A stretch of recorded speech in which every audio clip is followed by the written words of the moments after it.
Meu saravá fraterno a todos. Esse é mais um encontro agradável do nosso canal, o canal do Portal de Aruanda. Para quem não me conhece ainda, sou Marcelo Gutierrez, sou um sacerdote de Umbanda, dirigente da Choupana Pena Dourada e apresentador desse programa aqui no nosso canal, o programa Meu Saravá Fraterno. Como nos últimos vídeos que eu coloquei, os temas sempre foram voltados para assuntos de autoajuda, questões comportamentais. As pessoas têm gostado, têm dado um retorno bastante interessante quanto aos temas. E eu vou continuar na medida que forem sendo solicitados pelas pessoas que nos acompanham, tanto lá no portal do Facebook quanto aqui no canal do Portal de Aruanda. Eu vou continuar trazendo os temas, porque eu entendo que é muito importante fazer com que as pessoas continuem pensando, crescendo em termos de emancipação de consciências, porque isso vai evidentemente favorecer muito o ambiente nos terreiros e os resultados até das próprias entidades que baixam lá para praticar caridade, praticar ajuda ao próximo, enfim. O objetivo que é o objetivo da Umbanda. Mas hoje eu quero trazer um tema que vem de encontro ao que eu percebo em muitos terreiros, e inclusive lá na Choupana eu tive uma certa dificuldade para poder colocar na cabeça de algumas pessoas a diferença entre um orixá e um guia. Um orixá e um caboclo. E isso vem de encontro ao processo que nós sofremos ao longo dessas últimas décadas aí, de a mistura em que houve entre alguns sacerdotes, alguns dirigentes, que colocaram muitas coisas do candomblé na Umbanda e muitas coisas da Umbanda no candomblé. E isso, gente, não estou dizendo que é ruim, não estou aqui condenando, que fique bem claro, para que não haja entendimentos descaracterizados com o objetivo do vídeo. O que nós vemos, e isso vem de encontro, como eu falei, da formação do médium, de como ele foi doutrinado, onde nós vemos uma grande dificuldade da pessoa entender, por exemplo, um médium, e às vezes até médiuns mais antigos, que quando ele incorpora uma entidade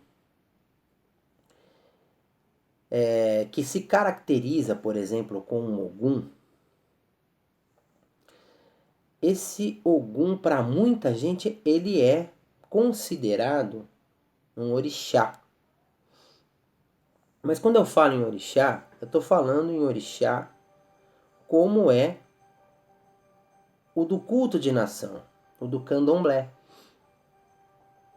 Muita gente incorpora dentro da Umbanda, é o que eu quero dizer, uma entidade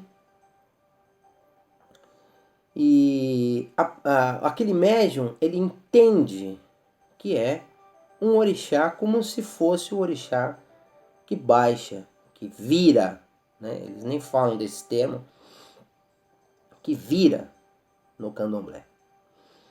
Existe uma diferença muito grande entre um e outro.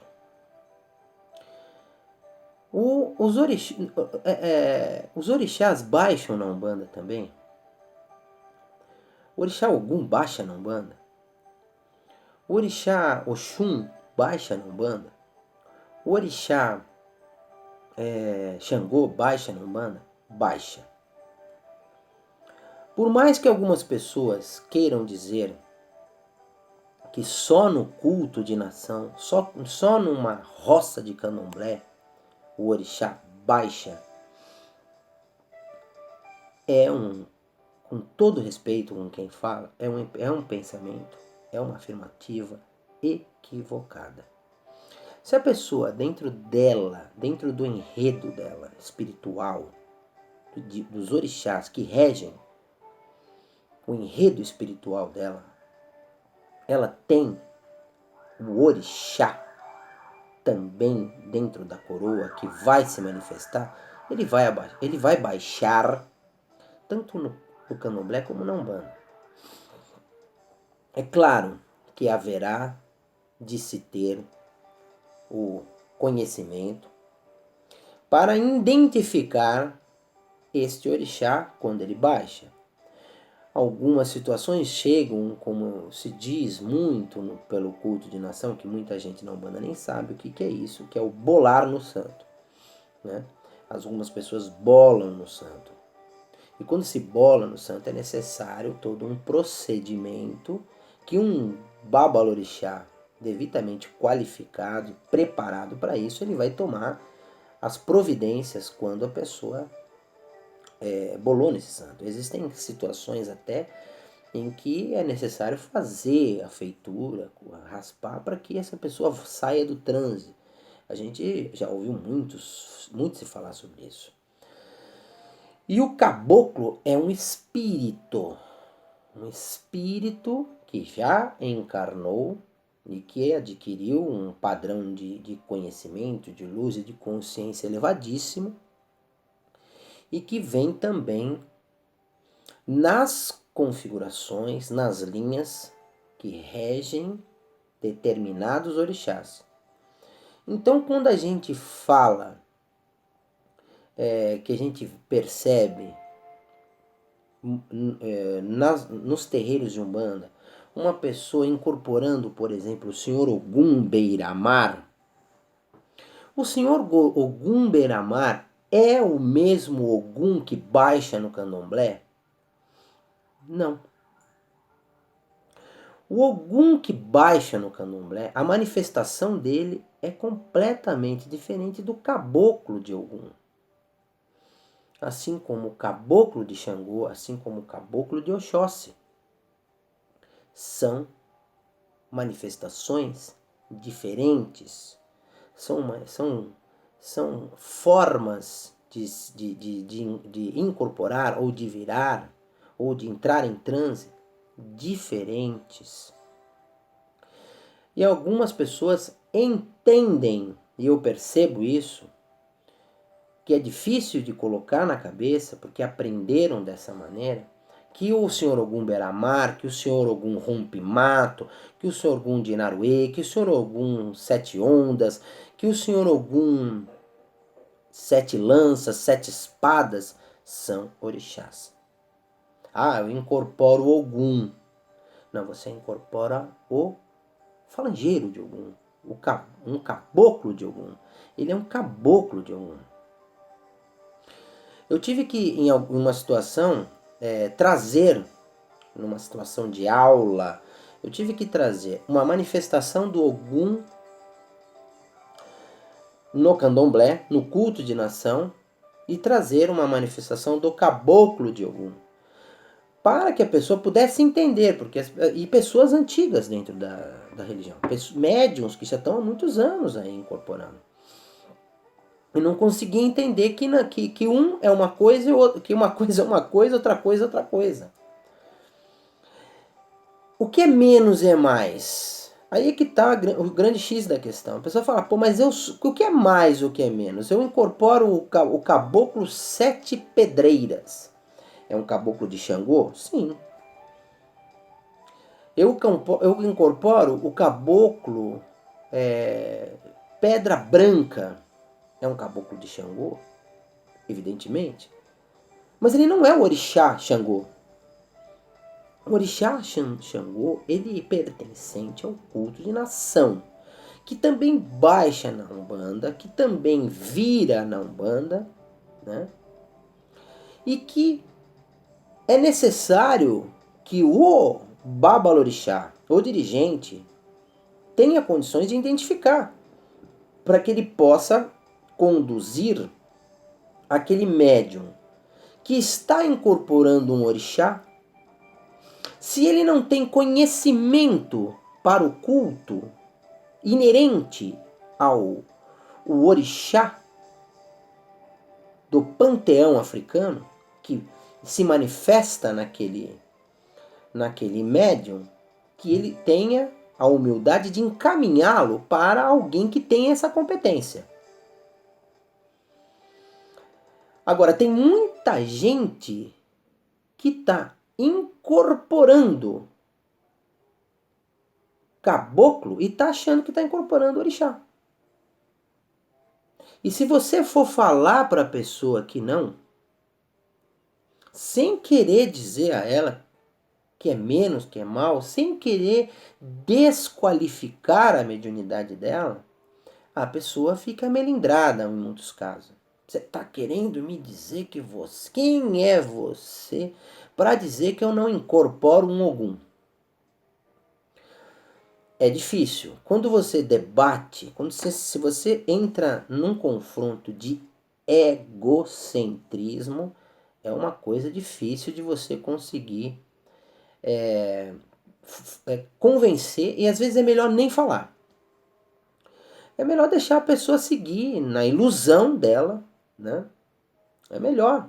Porque se você for falar, ela não vai aceitar a condição. Para ela é um orixá.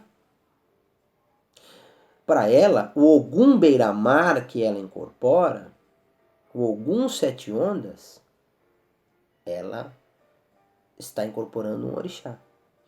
E aí muitas vezes aquele Ogum Beira-Mar, aquele Ogum Sete Ondas, aquele Ogum Rompe-Mato, ele quer trabalhar. Esse é o grande problema que eu queria salientar nesse vídeo, que eu vi muito, hein? Às vezes a pessoa tem um caboclo de Ogum maravilhoso, que poderia estar dando passe e consulta, mas ela não deixa a entidade trabalhar. Porque ele é orixá. E porque ela ouviu que o orixá não dá passe. Ela ouviu que o orixá não abre o olho. Que ela ouviu que tem que ser daquele jeito. Aí as pessoas montam esse tipo de bloqueio dentro da cabeça, que fica um entrave terrível dentro da mediunidade. Aí você... A espiritualidade é tão sábia, os guias espirituais, eles são tão sábios, e só com um determinado momento de observação, de estudo, que vocês que querem estudar mediunidade vão entender o que o Marcelo está falando aqui, é que vocês terão um entendimento e a percepção de como a espiritualidade age de acordo com o nível de consciência do seu assistido. O caboclo, muitas vezes, ele baixa naquele determinado médium, e o médium, na crença que ele está com o orixá, depois, quando ele desincorpora, ele se manifesta como caboclo novamente, e aí ele dá passe e consulta. Mas muitas vezes é a mesma entidade. Agora o nego vai ficar maluco. Não é, mas é verdade. A espiritualidade sabe que ela não pode interferir enquanto não há o despertar da consciência do seu assistido. Antigamente se dizia muito, não leia muitos livros porque interfere no conhecimento. Eu fui muito contra isso em alguns determinados momentos, mas não era de tudo errado o que os mais antigos falavam. Porque se a pessoa às vezes vai lá, ela vê num determinado livro uma coisa, aquilo ali pode ir no sugestionamento e atrapalhar a entidade quando for desenvolver, até mesmo riscar um ponto. Porque se ele viu lá que o caboclo pena verde risca um ponto de determinado jeito, aí ele vai querer riscar o ponto do jeito que ele viu na internet, que ele viu no livro. E muitas vezes o pena verde que ele vai, que trabalha com ele, que vai riscar o ponto, não risca o ponto daquele jeito. Mas já interferiu. Eu já vi médiuns, por exemplo, que trabalhou a vida inteira com o penacho na cabeça. Aí um dia o cara foi lá, leu o livro do Mata e Silva, entendeu que aquilo ali era verdade absoluta, que o Mata e Silva condena os paramentos, ele diz que é carnaval e tudo mais. O cara sempre usou. Sempre foi assim. Daqui a determinado, não, agora eu não uso mais. Ele joga tudo fora. Quer dizer, pô, o cara não confiava na mediunidade dele. Ele leu um livro e já modificou todo o conceito. Então, mediunidade, ela tem que ser desenvolvida e existir ali um entrelaçamento da sintonia, da frequência e da afinidade com cada um dos seus guias e seus mentores. E aí, a mediunidade é assim que se processa. Então, os guias, os orixás, eles também vão de acordo com a necessidade de cada um. Eu já disse outras vezes que eu, por exemplo, para chegar até Xangô, para chegar até o orixá Xangô, eu não preciso fazer um sacrifício, senão Xangô não me ouve e não me atende. Fui execrado quando eu falei isso. Da mesma forma que eu falei, eu não preciso cortar para Exu, senão Exu não me atende. Com todo respeito ao candomblé.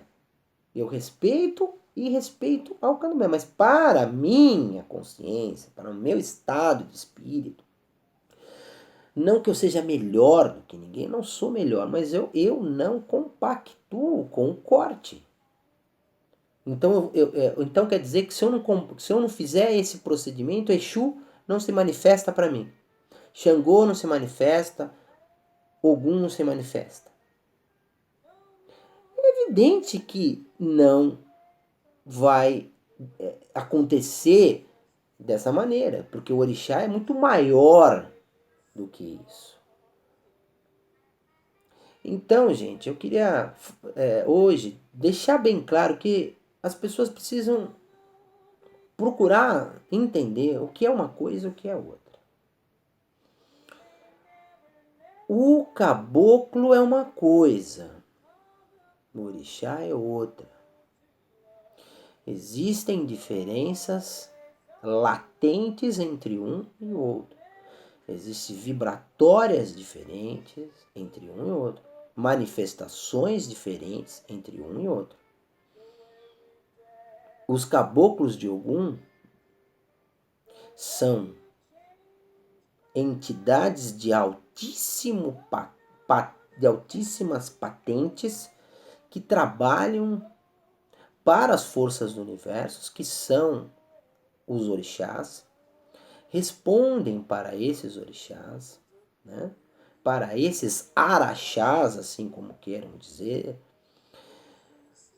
e tem uma característica completamente diferente de culto, de procedimento e de manifestação.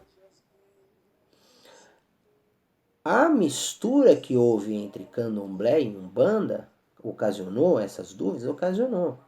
Porque se nós falarmos em candomblé puro, candomblé do culto de nação, agora eu vou falar já dessa outra parte, não se incorporava espíritos que eles caracterizam como eguns. No candomblé, no culto de nação, o caboclo, o preto velho, o boiadeiro, o baiano, o exu de trabalho são considerados eguns. O que são eguns? Eguns em Yorubá significam desencarnados, almas. Para o candomblé, os orixás nunca encarnaram. Eles são seres da natureza. Eles são elementais. Então, na concepção do culto de nação, são puros. Nunca houve carne para eles. Nunca encarnaram, né? Como os eguns. Existem vários várias lendas que falam sobre isso, mas Por mais que as lendas humanizem demais os orixás, na realidade, os orixás, no conceito do culto de nação, não encarnaram. Não são eguns, né?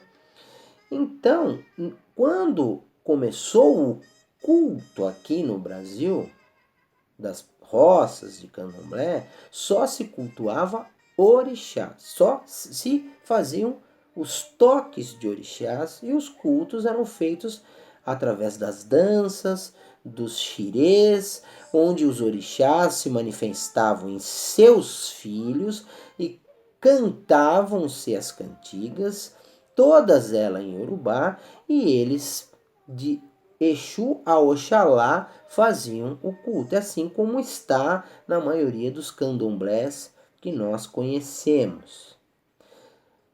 Quando houve o catiço, que eles chamam, a introdução dos catiços também já foi uma coisa que foi importada para o candomblé, porque a maioria das pessoas não queriam se comunicar apenas com o jogo de búzios, porque era a forma de se comunicar com o espiritual. Era no jogo de búzios, ou com exceção do herê, que se manifestava quando havia a feitura. Era o único que falava. Da maioria dos cultos de nação que nós temos, dos candomblés, os orixás ficam realmente de olhos fechados, não que seja uma regra total, já houve controvérsia, mas não é o assunto do vídeo. Mas a maioria, vamos falar em maioria, não falam e só dançam e fecham os olhos. Sobre a explicação disso, de que eles seriam tão puros que não abririam os olhos para o planeta, para as coisas mundanas.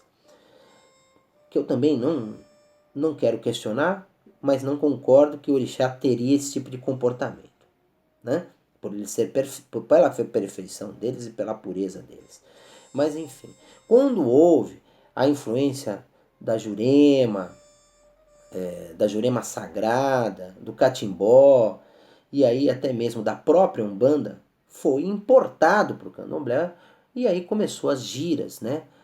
Os toques de catiço, onde começou a se manifestar boiadeiros, espíritos as encantarias, os espíritos encantados, os mestres da Jurema, e até os caboclos de pena, mais para frente, porque na maioria dos terreiros também que eu havia conhecido no passado, não hoje, não se admitia muito o caboclo de pena e nem o preto velho, considerados eguns.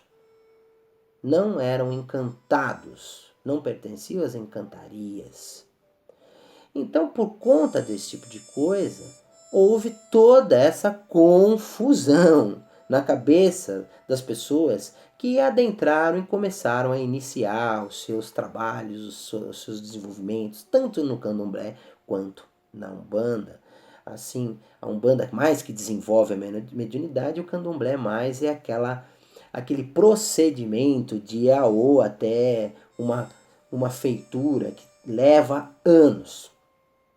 E aí vai se aproximando esse orixá, vai trazendo esse orixá para o universo da vida do seu assistido, do seu filho. Tudo com uma série de procedimentos que envolvem o culto de nação. Então, gente, uma coisa, outra coisa, outra coisa. A manifestação é diferente. Procurem entender, procurem observar, procurem estudar aqueles que estão com dúvidas, que muitas vezes vocês podem estar achando que está com orixá, né? No conceito que vocês imaginam por causa dessa mistura das duas religiões que são irmãs, né? E que uma pode realmente completar a outra, mas são situações diferentes de cultos, né? De liturgias, onde a pessoa pode estar achando que está incorporando um orixá e está incorporando muitas vezes um caboclo, né? Então eu queria deixar claro esse conceito, né? Para que as pessoas pudessem buscar maiores entendimentos, entender o que é o orixá africano, o orixá do panteão africano, o negro Ogum, por exemplo, e o caboclo de Ogum, que é o seu Ogum Beramar, o seu Ogum Sete Espadas, que são caboclos, que são guerreiros, são espíritos ligados às falanges de Ogum, assim como os caboclos de Xangô, assim como os caboclos de Oxóssi, assim como os caboclos que respondem aos orixás dentro das suas manifestações, assim como os pretos velhos de Ogum, pretos velhos da linha das almas, os pretos velhos de Xangô. É só nós identificarmos quando eles riscam um ponto, eles caracterizam de onde eles vêm, para quem eles trabalham, quais são as irradiações, quais são as entidades, qual é aquela entidade e por qual regência está ali no ponto. Quando é um ponto harmônico e bem riscado. Então, gente, eu estou aqui à disposição para qualquer dúvida que seja, que tenha sido ventilada em cima desse assunto, né? Mas é um assunto que nós vamos desempenhar, falar outras vezes, para que devagarzinho as pessoas comecem, as pessoas que têm dúvida, claro, tem muita gente que sabe perfeitamente o que é um e o que é outro, mas que as pessoas possam ali entender o que é uma coisa e o que é outra, né? Para que o mediunismo dela possa ser produtivo e atingir os benefícios tanto para este médio como para aqueles que ela poderá ajudar num trabalho de consulta, de passe e até mesmo de evolução espiritual. Ok, gente? Eu agradeço por mais esse encontro, por mais esse bate-papo, né? Por mais esse momento agradável aqui no nosso canal. Estou aberto aqui para mais temas e dentro desse mesmo tema, se quiserem mais esclarecimentos ou até mesmo divergências, né? Que a gente possa sempre ter um bate-papo construtivo e evolutivo para o aprimoramento, porque essa é a intenção do nosso canal. Ok, gente? Tô todas as sextas-feiras para quem quiser conhecer o meu trabalho, a minha filosofia lá na Choupana Pena Dourada, na Avenida Alda, 1041, em Diadema. E quem quiser me conhecer, só ir para lá, que eu estarei lá à disposição, ok? Para um atendimento todas as sextas-feiras a partir das 20 horas. E também, se alguém quiser um jogo de cartas ou búzios que queiram conhecer um pouco mais também, a gente poder investigar um trabalho mais minucioso, é só também me ligar que a gente marca e faz uma consulta da melhor maneira possível, ok? Fico mais uma vez agradecido, meu saravá fraterno a todos, que Oxalá abençoe e até o próximo encontro.